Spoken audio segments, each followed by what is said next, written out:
Welcome to another episode of Import Modified. Today I got the rear shocks in right here. So we're going to take these coilover ones out. And then later on I'm going to get those bushings replaced. But also it's going to give me a idea once I have the suspension and everything set and it's down. I'll take some measurements and see exactly how much that suspension in the rear compresses. Because the struts, not the struts, the coilover shocks in the rear, they are very short, so I don't know exactly how much it's going to compress. And also I have the coilover sleeves down in the lowest positions in the back. But first thing first, we're going to have to get the shocks out of the rear.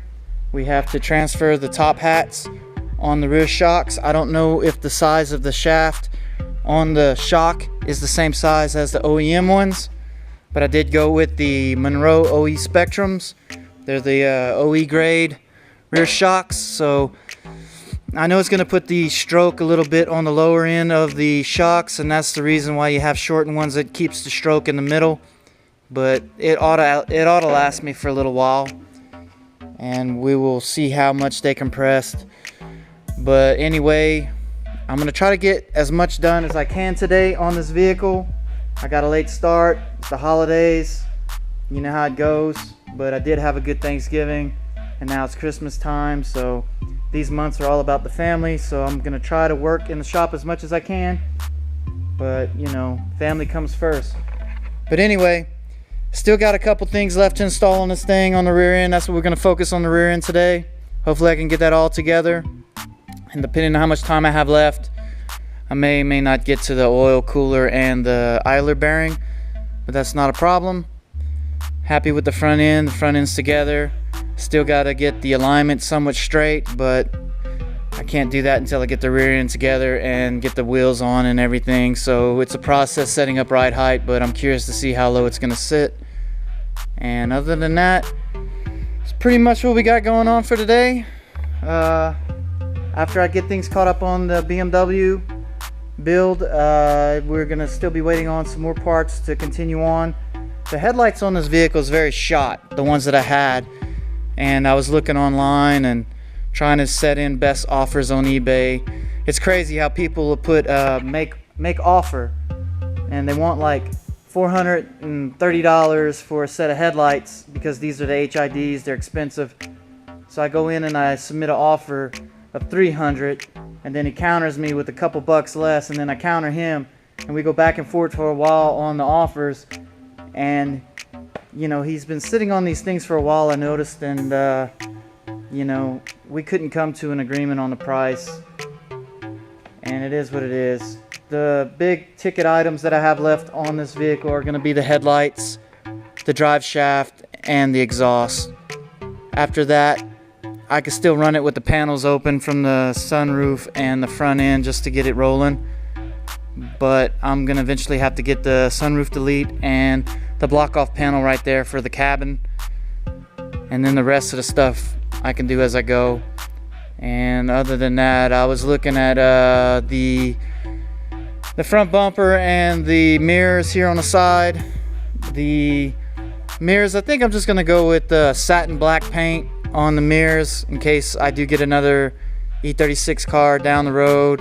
I mean E46 car, I can swap those out. I don't want to Rhino line the mirrors because I might be reusing those on another car. I don't know yet, but for the time being, this is the car that I am gonna roll and test everything out in there. And I'm still undecided.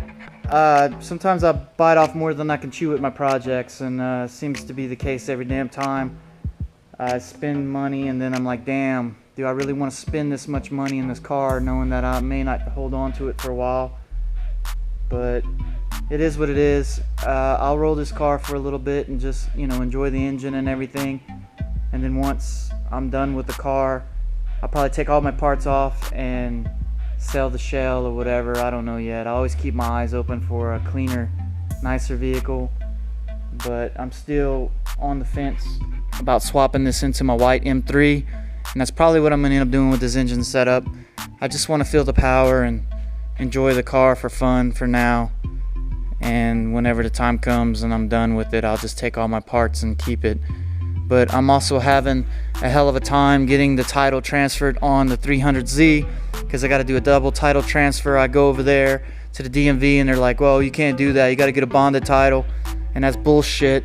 So I need to look up the guidelines from the state about double title transfer, because I've seen it done before and I have all the legitimate paperwork to make it swap the title. So that's the hold up on this thing. I just want to make sure I got the title and everything straightened out on that. I do have the title. I do have everything from both parties, and I've seen it done before. I've sold a car like that before and they had, you know, they swapped it. So a lot of times you just got to go ahead and bring the paperwork with the guidelines from the state and prove it, and then they'll do it. And that's what I'm going to do on that car. But other than that, yeah, projects galore, man, projects galore, but makes good content. After I get caught up on this vehicle right here and I need to buy more parts, I'm going to get to ripping this thing down and going through everything, flushing fluids, giving it a tune-up and everything, and getting it ready for the road for whenever it gets a little bit warmer, because I really want to ride this thing. It's a pretty fun bike. But yeah, other than that, alright, let's go ahead and start this bad boy. We'll get the rear shocks out and then we'll swap them and get the brakes done and see about getting the ride height set on this thing.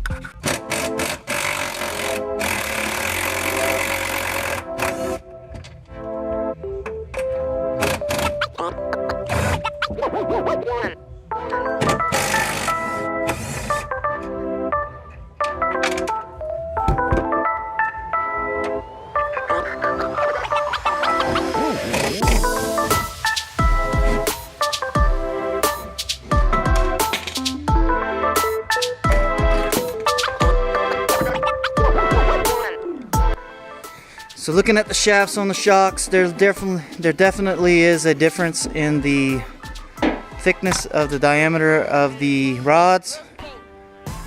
So I'm gonna have to go ahead and use the OEM top hats. Not a bad deal, but we'll get the old shocks and start installing those, and we'll get these shocks in. Alright, I got it set up. Usually what I use is a set of vice grips on the old shocks, because these are going to be tossed in the trash anyway. I clamp it down here on the rod and I use my little electric impact to take off the top hat. So let's go ahead and do that.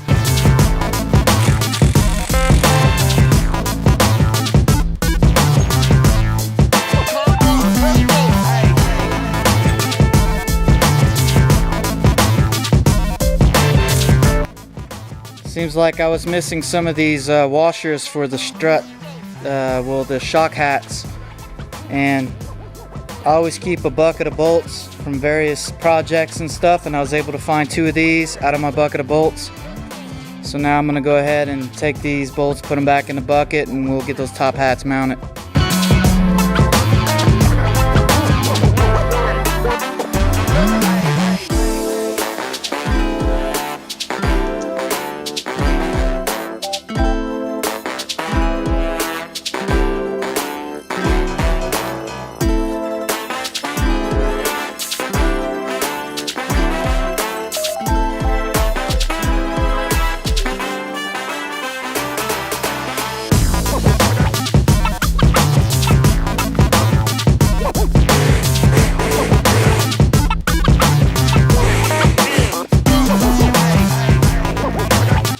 There you have it. We got them in now, mounted on the bottom, 2 nuts up on the top hat.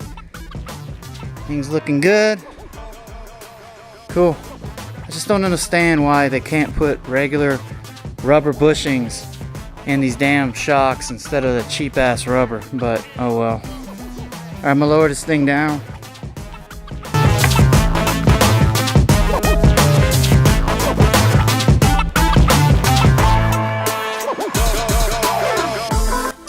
Alright, there you got it. Top hat's in and secure, both sides.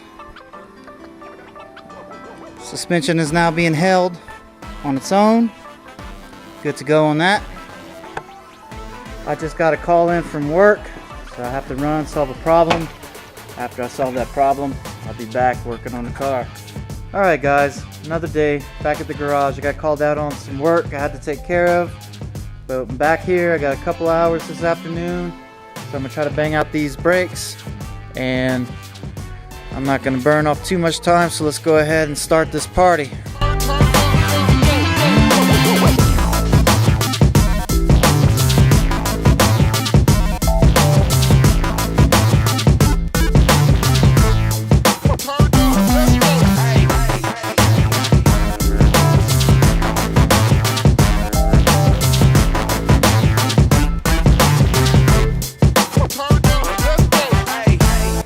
Nice and clean now.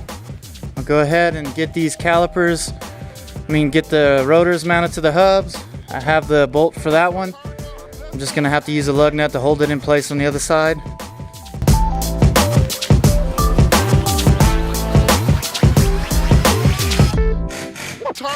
Let's go.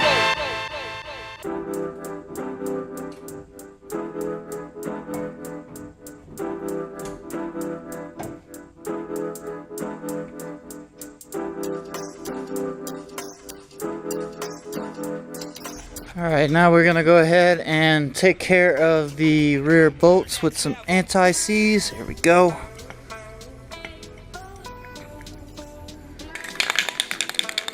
Got them cleaned up now. Got just a little bit of paint left in there.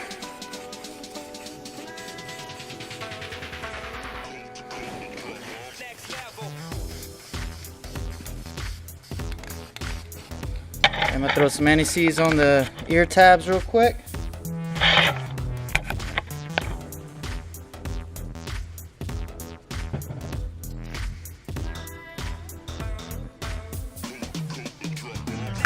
Alright, I got everything anti-seized up, so we're good to go there.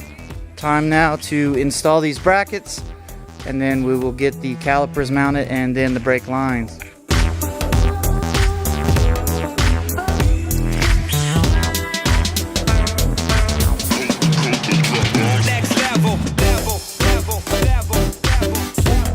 Alright, got the brackets on now. I'm going to go ahead and get the caliper pins in and the brake pads and the sensor mounted on the brake pad, and we'll get the calipers on.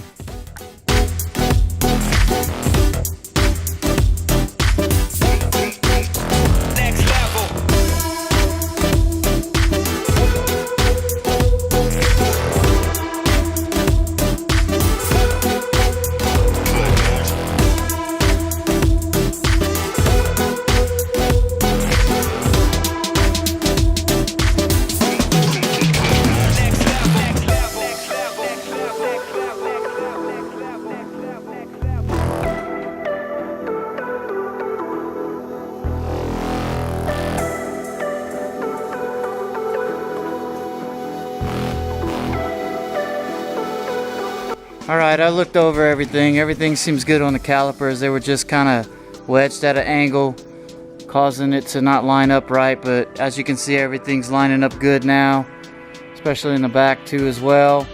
Like I said, the brackets that fit in the pistons are a little bit too big than the ones that were in there. I had to bend them a little bit extra to get them to fit in there because they just wouldn't slide in and clamp in like the front ones. But we got the replacement OEM grade shock in there. I did tighten down the bottom brackets on the coilover sleeves for the top perches, or bottom perch. And also we got the lines tightened in. I still have to put these clamps in there real quick. Guess I can do that next. And we still have to put the sensor in there. So I guess I can do that. Alright, I got the sensor in right there. Routes over the top.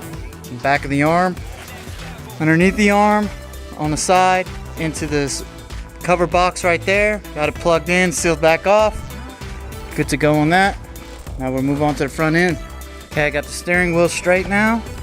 Now I'm gonna go ahead and eyeball this thing and get the tie rods set a lot better than they are now, so it's less work in the future. As you can tell, they're pretty towed in, especially that one. So I'm gonna put this back up in the air and we'll go from there. We'll make our adjustments.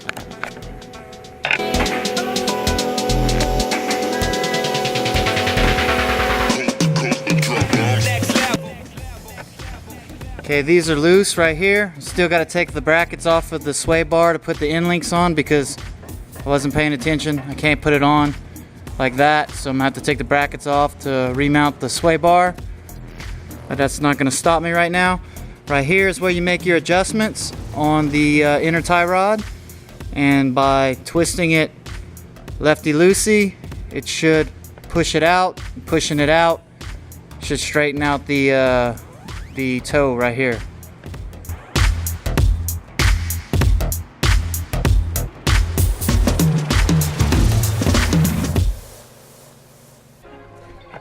Okay, looks pretty straight from my eye point of view right here. Now, I won't be able to fine tune these as much until I get the tires and the ride height right, and then I'll have to go back in and make more adjustments. But for the time being, once I get the wheels mounted on and start doing the ride height, it'll be fine. So I guess now I'm gonna go ahead and take these mounts off and get the sway bar mounted up like it's supposed to be.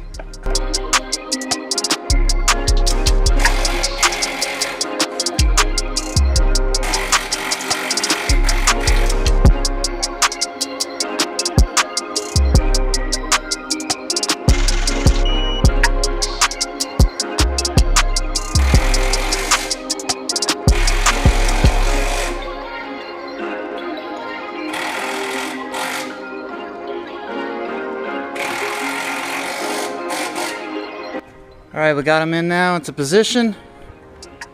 Probably gonna have to move the damn brake lines around to get this thing in there right. But now we're gonna go ahead and mount the what you call it, the sway bar end links, and see how well that pans out. Alright, I got them tightened down on the bottom, but they're still loose on top.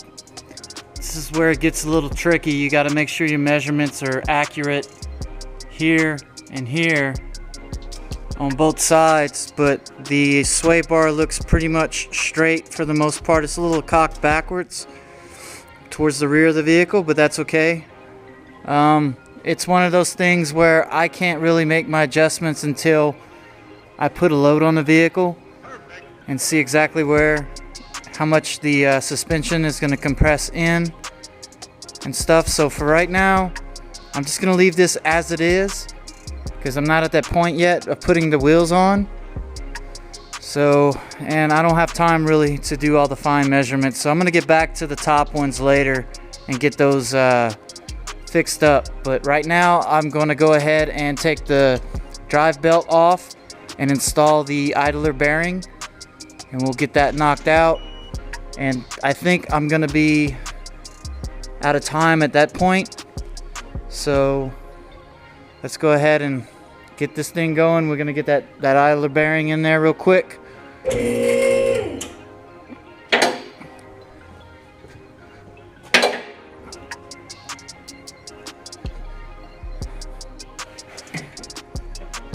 At least the parts are in there for the most part.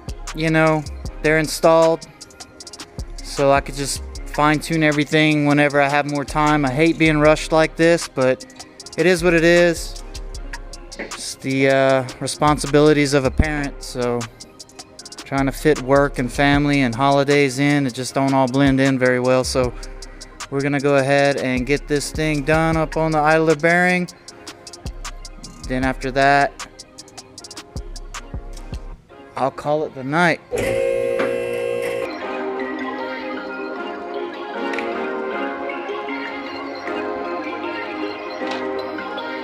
Perfect.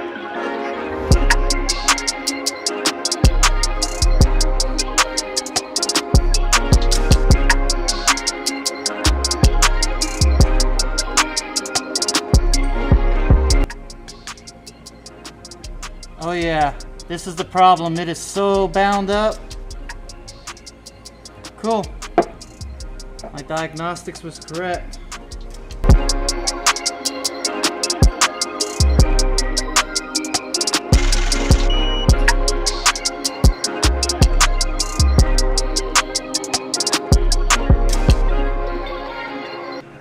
We got it replaced. It's that easy. Yeah, looking at this bearing, it is completely locked up. This thing was squealing like a mad pig. I took my stethoscope out. This right here. Put this on your ears. Put this around the suspect area. It lets you listen in detail so you can isolate where the sound's coming from. And when I had it right here, on top of the where the bolt goes through for the idler pulley, it was the loudest, so that's why I went ahead and ordered that. So we're good to go on that. That's good now. It's not gonna make any more noise. Good to go. Alright guys, we got quite a bit done in the little bit of time that I had this afternoon. I was really racing against the clock this afternoon to get these things in there. I'm glad I did. Had a little bit of a hiccup on the rear pads, thinking that they weren't right, but it was just the way the calipers were kind of cockeyed on there. Once I got my flat blade screwdriver, it popped right in place, so everything looks good on the pads. Got the rear shocks in, we got the brakes in for the most part. Only have to do the hardware, front and rear. For the pads, they mount here and push against the pads. Not a big deal, they're in the bags right here. There you go. And the big thing is now is just making the adjustments and getting everything squared off correctly in its proper place, like the sway bar end links. I probably won't do those until I compress the suspension, but then again, I don't know. I'll probably just make measurements. I really need to get my ride height to determine the proper placement for the sway bar end links. But now I was really happy I got this put in because I was really curious if my diagnostics was correct with my stethoscope. And it was, because this thing is pretty locked up. It's pretty bad. So now I'm not going to have a squealing car when I crank it up again. And I noticed that my steering wheel turned on me when I was making my adjustments. And that's kind of what happens whenever you press for time. No big deal. I'm kind of out of breath. I've been rushing. And then in between, my kids were fighting. They called me up. I'm like, oh God, I gotta hurry up. But anyway, it's done. I noticed I got some new subscribers to the channel. Welcome to Import Modify, guys. Appreciate your subscription. You guys know what to do. Like, comment, subscribe, and I'll see you guys on the next episode.